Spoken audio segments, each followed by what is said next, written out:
Hey guys, I'm Pixel Dan, and this is a review of the Avatar Movie Masters Neytiri and exclusive Jake Sully from Mattel. So, Avatar, ever heard of it? It's just some James Cameron movie that's making $1 million gazillion, and I don't know, apparently people like it. Of course, since it seems to be such a popular film, there's plenty of merchandise to go around, specifically a line of action figures by Mattel.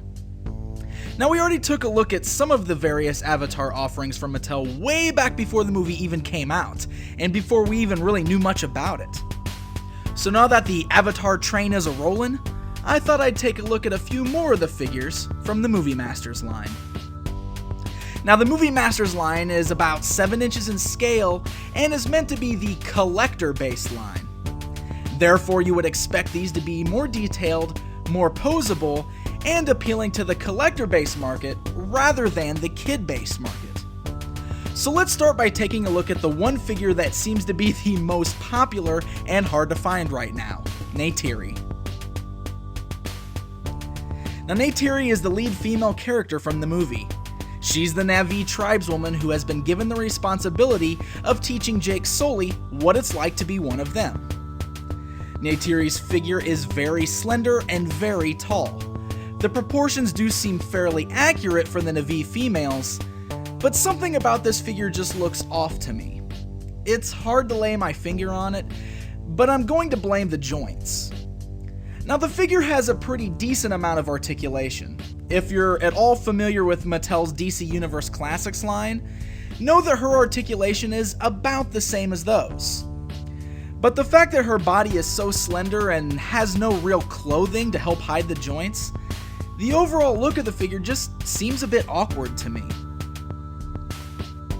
She is fairly posable though, and the good news is that there are no pieces of clothing to help hinder her movement. The few small pieces that she does have are non-removable, but are separate pieces attached to the figure.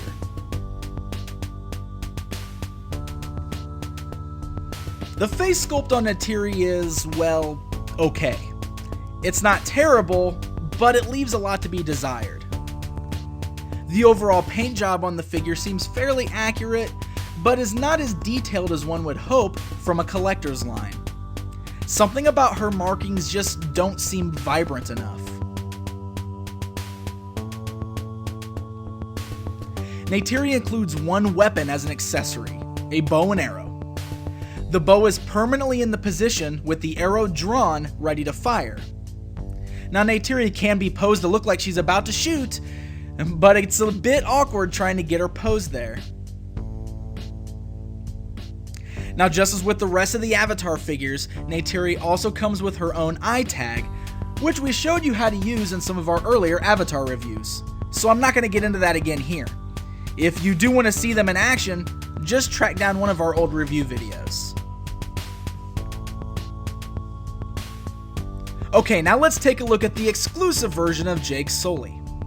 This figure was a Target and Amazon.com exclusive that came free when you purchased the Avatar video game.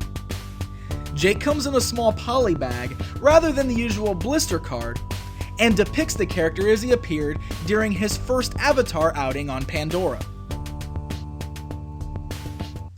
Jake features the same articulation as Neytiri does, although since he has some outer clothing and an attached backpack, his articulation is hindered just a bit. However, on the positive side, the clothing really helps add quite a bit of detail to the overall figure. Plus, he just doesn't look as gangly, and the joints look less awkward. The backpack on his back is pretty accurate to what we saw in the film, and is removable if you choose to do so. The face sculpt on Jake seems much better than that on Neytiri.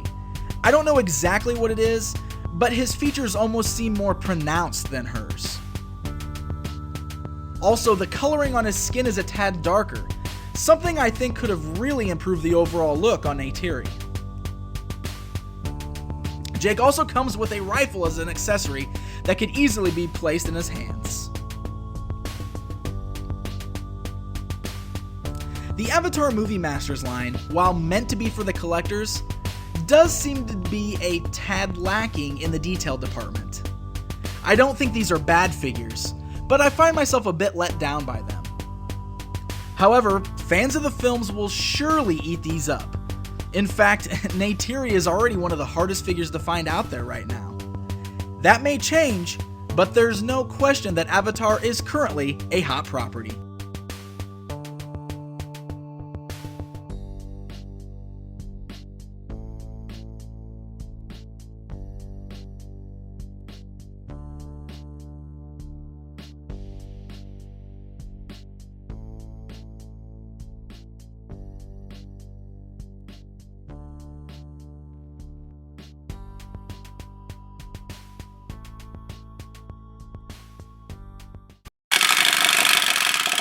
Toy Talk!